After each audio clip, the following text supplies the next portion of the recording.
Hey everyone, Social Solipsist here for another episode of 52 and 52, and this week I'm taking a look at Shadowverse. Shadowverse is a collectible card game that was suggested to me by my friend and roommate Spencer. I'm not sure his original reason for picking this up, other than perhaps that it was free, but I'm going to go ahead and take some sort of credit for it on the basis of he watched my video of me playing Gwent and said, hey, card games are a thing. So I'll take that credit even if it's not due. This is, like I said, a free-to-play collectible card game that's now out on Steam fairly recently, I believe, and as I understand it has been out on mobile for a not insignificant amount of time. And the first thing that you will notice when you boot this up is that it is very clearly a mobile game. That's not to say that it's poorly made or anything like that, but if you've played enough games and enough mobile games and enough mobile game ports, you'll immediately recognize the way the UI and stuff are laid out. The UI and the UX are very clearly laid out for mobile. Again, in many cases, a clear mobile port means that it doesn't function very well in its port form. That is not the case here. It runs smooth as can be. You can it defaults to 30 FPS for some reason, but runs at full 60, a variety of resolutions and things like that. Full screen, no problem. And it runs very lightly as well. It's not, some bloated thing, crappy port type of thing.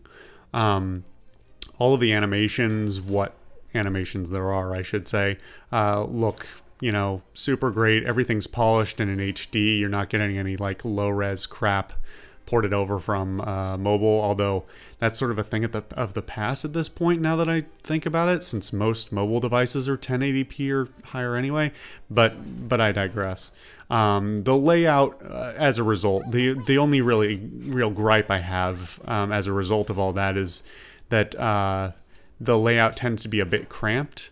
You feel like you're playing on a mobile device purely because of the way the size of some of the UI elements and things like that just could have been, more nicely spread out and things like that.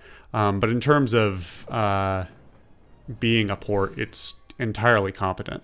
It could be better, but, what couldn't be? As a collectible card game, I will say it's very, very similar to Hearthstone. Not so much like Gwent or, say, Magic the Gathering, although, they're all interrelated in a variety of ways. But this one reminds me very much of what Hearthstone is like in terms of its mechanics. In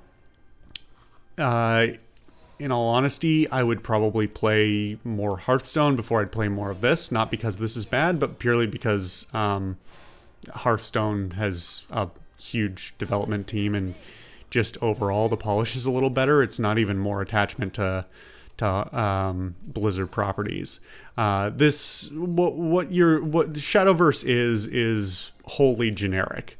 Everything about it is, again, nothing about it is bad, but it is entirely generic JRPG setting and characters and a story that is hard to care about when you have no context or anything like that. And so you're basically working purely off the mechanics, which other games do equally as well.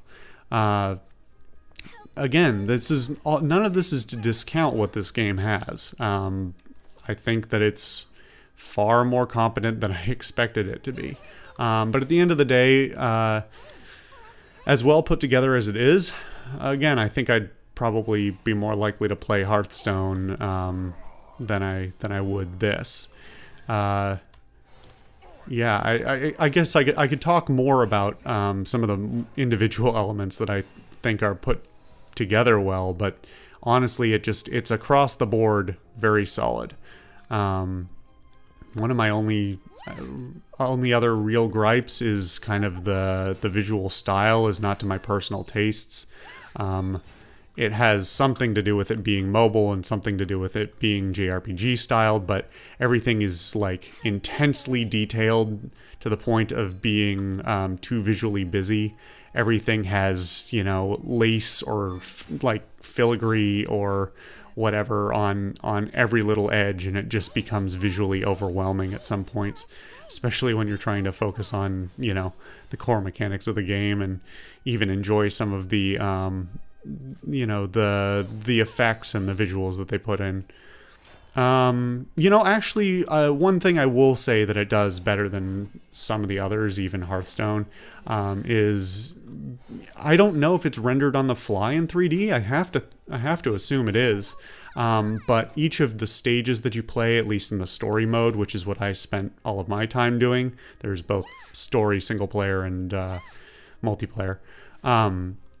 All of the what would be the term? The settings, the maps, the whatever you play on, the backgrounds are rendered in 3D. You get like this swoop in at the beginning of the match to like let you look at the whole thing, and you know, it doesn't add a whole lot to the game, but you know, it's something they didn't necessarily have to develop or put in, and they bothered to anyway. So kudos to them on that. Given that it's so generic, I don't know how much. I mean, that the quality of that is kind of diminished, but what can you do?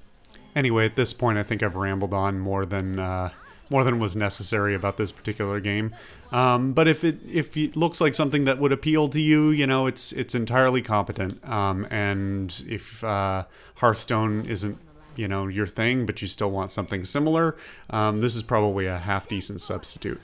It's even got cross-play accounts and things like that. So if you actually want to play, you know, on mobile, if that's your jam, you can do that too. So anyway, I'm going to go ahead and finish this video out. I have been the Social Solipsist. Thank you guys all for watching yet another episode of 52 and 52, and I will see you guys next time.